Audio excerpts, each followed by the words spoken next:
Maybe sometimes I look back to Titan and where we got a little squirrely under the weight of this giant idea we were chasing.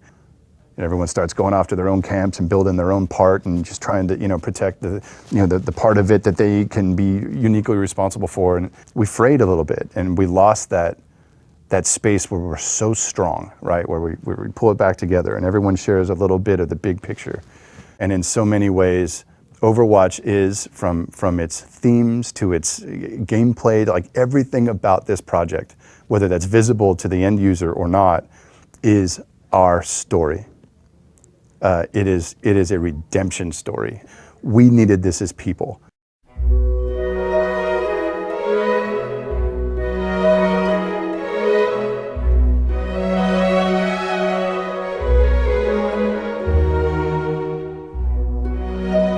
Action Quake was one of the greatest mods of all time. There was a split. What was going to become of the Action Quake community? And it was Action Half-Life and Counter-Strike.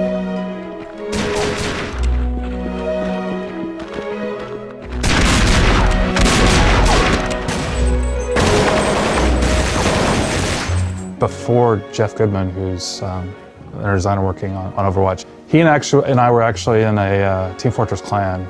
We didn't even know each other.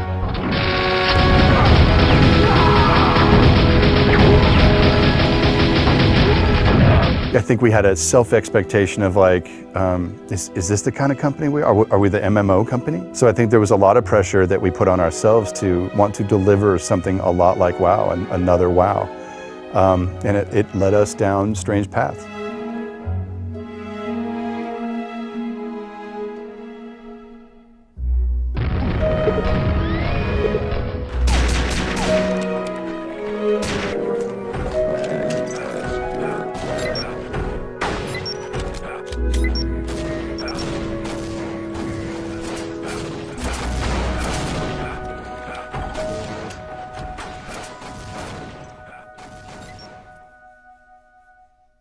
Hello and welcome to a 3-part video series about Blizzard's latest video game, Overwatch, a first-person multiplayer shooter which comes out on PC and consoles in early May. My name is Danny O'Dwyer and I love online shooters. More specifically, I love PC online shooters. My formative years were spent playing games like Quake, Unreal Tournament, Team Fortress and Counter-Strike.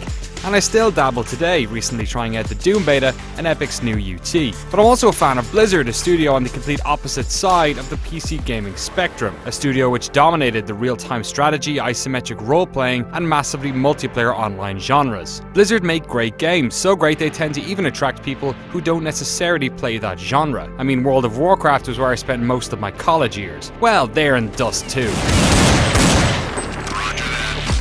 But in recent months I've been enjoying a lot of Overwatch, a game I first played at BlizzCon 2014 that's had a long running on and off closed beta since late last year. So when given the opportunity to travel down to Blizzard's headquarters a few weeks ago, I jumped at the chance. You see, Overwatch is more than Blizzard trying to invade a new genre. It's more than an attempt to bring back classic class-based shooters of old. It's also the child of Blizzard's biggest game they never made. A game which a substantial portion of Blizzard spent years working on before it went dark and was eventually cancelled.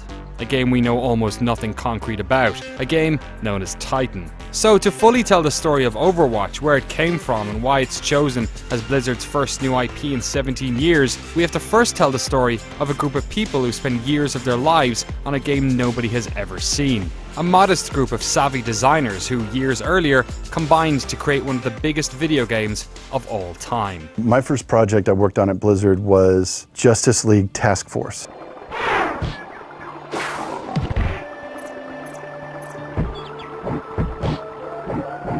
I'd never animated a thing in my life, but the boss saw that I could draw, that there was something there in this 19-year-old punk, and so they stuck me on learning Deluxe Animator, which was a pretty simplistic program back in the day where you'd animate 4 frames at a time, and it was super fun, and I learned a lot. And it wasn't really until about a year later, after I got hired, we were really sparking the ideas for Warcraft 2, and I fired up and went, you know what, I got this idea for a story, and the boss heard me out, and as fate would have it or whatever, he took another chance on me, and let me write Warcraft 2, and it's been kind of crazy journey ever since. Yeah, you sort of have your fingerprint in essentially, like, if not all, most of Blizzard's games since the early 90s. For good or ill.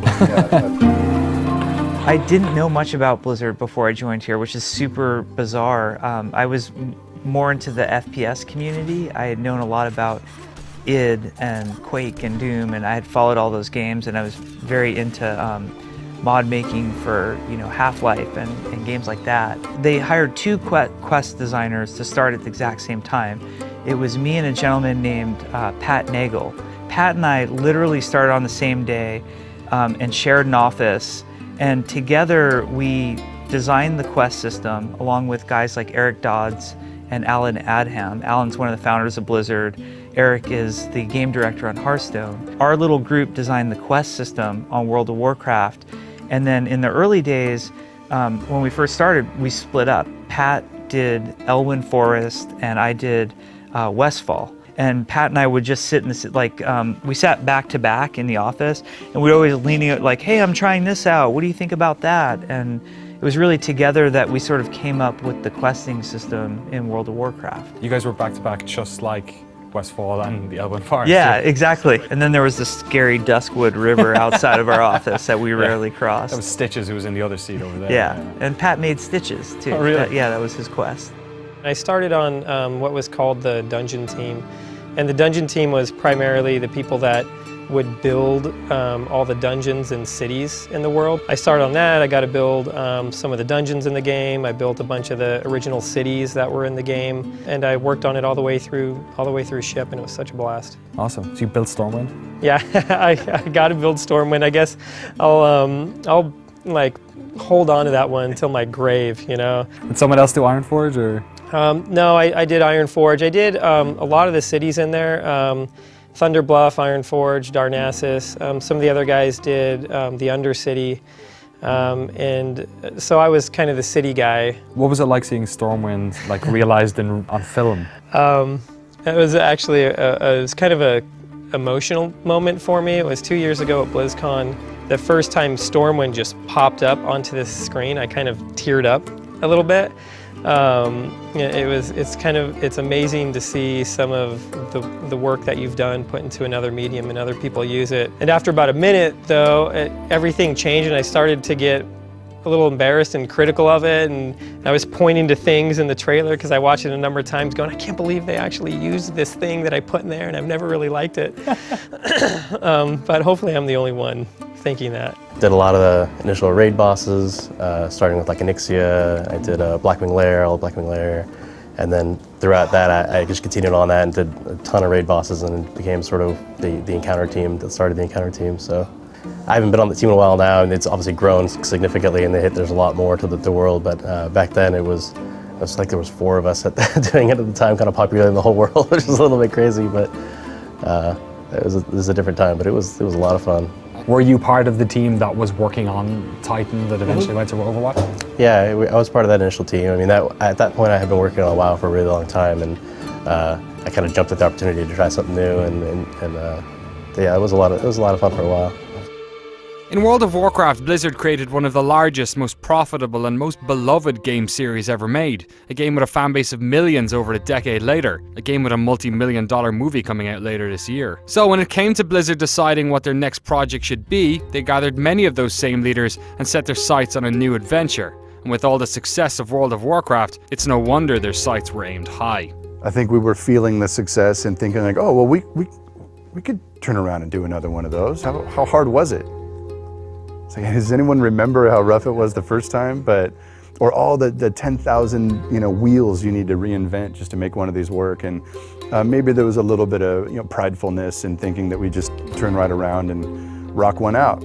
Blizzard doesn't talk about Titan. It's notorious for being a no-go area during interviews. And when you consider they're launching Overwatch next month, you can't blame them for not wanting to show us the skeletons in their closets. So what, if anything, we know about this game comes from rumor and uncredited sources. We know it was an MMO. It was possibly a multiverse or multi-genre game. It was larger in scope than World of Warcraft, and a lot of Blizzard was working on it. In fact, from my time talking to the Overwatch team, it was clear that the majority of them had worked on Titan. So I was interested to find out what happened that pushed all of these talented people off of Titan and onto Overwatch. Maybe sometimes I look back to Titan and where we got a little squirrely under the weight of this giant idea we were chasing, is that we in some ways lost some connectivity with each other.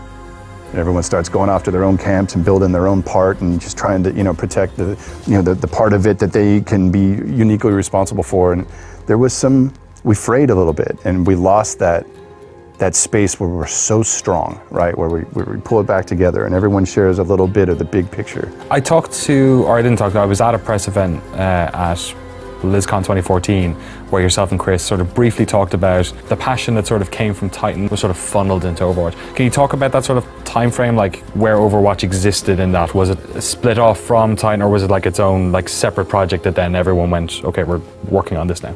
It was a little bit of both. So Overwatch is its own separate thing, but the team that was working on Titan, which was a very large team and a very large project, basically we shrunk down. When Titan was canceled, we decided we were going to take a smaller group of people and rethink what we could do. Let's think about doing something very different. The thing that was super special about that is you had a really amazing group that was working on Titan. They were really talented individuals, but we failed horrifically in every way. We failed in sort of every way a project can fail. And it was devastating. You had these people who either came from other companies or came from within Blizzard and were used to working on games that were very successful, like a World of Warcraft, for example. And to go through such a complete and utter failure is very hard for people who are used to experiencing success, and kind of having that level of confidence just be shattered is kind of shocking. I think at the point at which we how would I say it, shut Titan off, we were pretty low, and being very honest about it, we weren't used to feeling that way. We had so much good luck, and failing was rough, and it tested us in ways that we had not been tested before. And that's why, as we attempted to regroup and build a new idea, we decided to do it in very different ways and kind of account for the things that might have led us down those weirder paths. With the previous MMO idea, we had to pull together. We had to take an honest, naked audit of what got us there and how we want to work going forward, how we're going to look at each other and treat each other and invest in each other, regardless of what we made next. It was the most bonding moment for this group because it was kind of a crisis of confidence and identity, where you start to ask yourselves, did we lose it? Do we not know who we are anymore? Are we not capable of making a great game anymore? So when we took that smaller group and said, hey, what do you guys want to do, or what do you guys really believe in?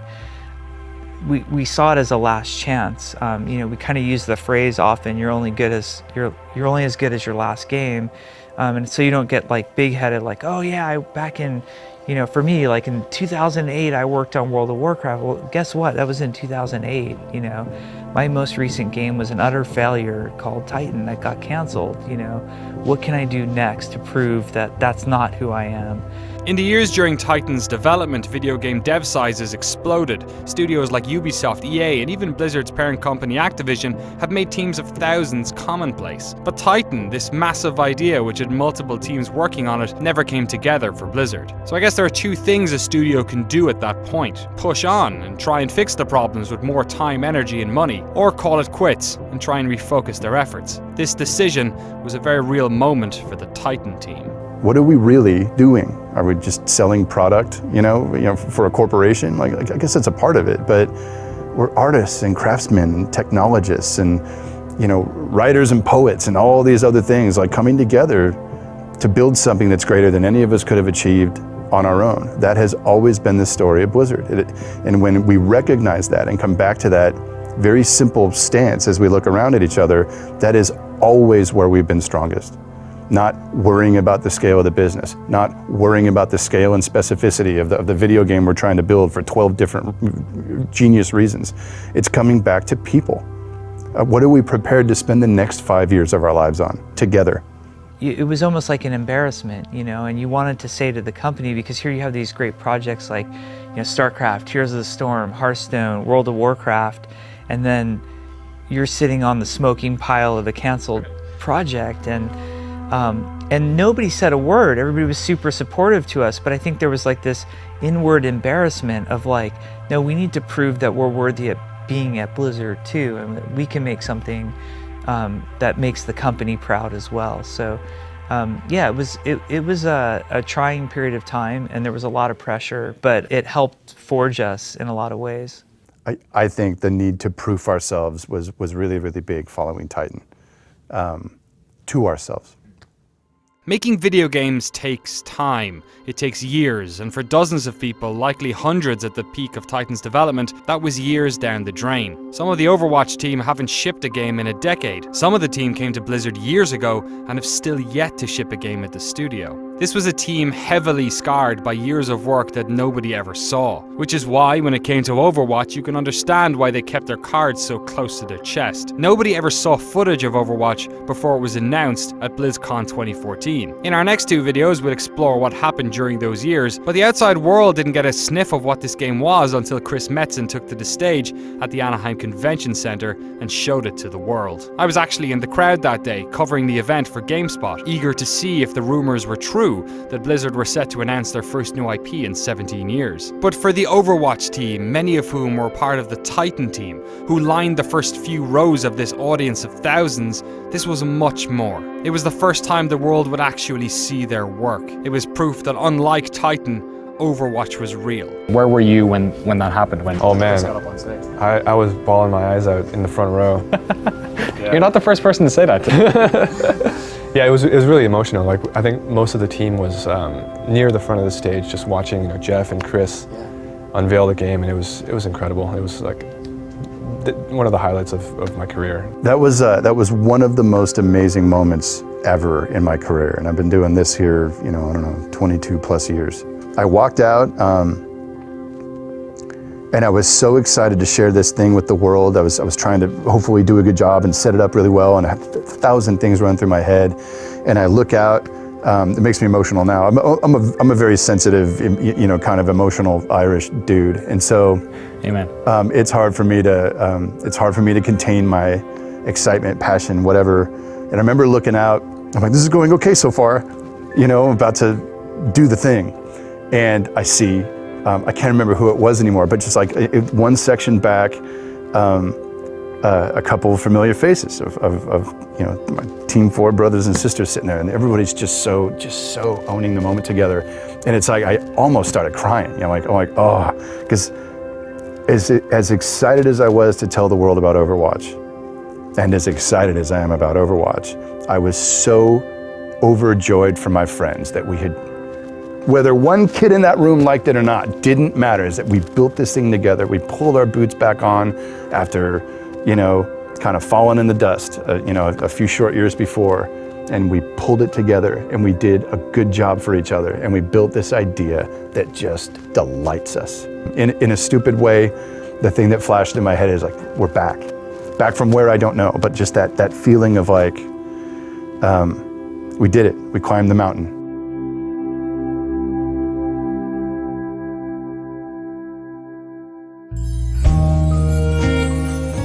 Overwatch, born from the ashes of Titan, is an entirely different beast from whatever game that game was. And in the next two videos in this series, we'll fill in the blanks on those years Blizzard went underground. We'll explore the shooters that Blizzard mined inspiration from, and learn how the team designed Overwatch's maps, modes, and heroes. In fact, here's one last little snippet that nicely ties the two together. We don't know much about how much of Titan made its way into Overwatch, but we did learn one thing. One of its lead heroes was staring us in the face this whole time. Like from the very beginning, like when this entire thing started, we knew we were doing Tracer. Right. What is it about Tracer that was so? Because a lot of people have said that. Have said the Tracer is like one of the first characters, but Tracer actually seems like one of the more unique characters on the roster. I think it was, and this goes back to Titan. There was a character that had the abilities that like Tracer has. Don't worry, loves. Cavalry's here.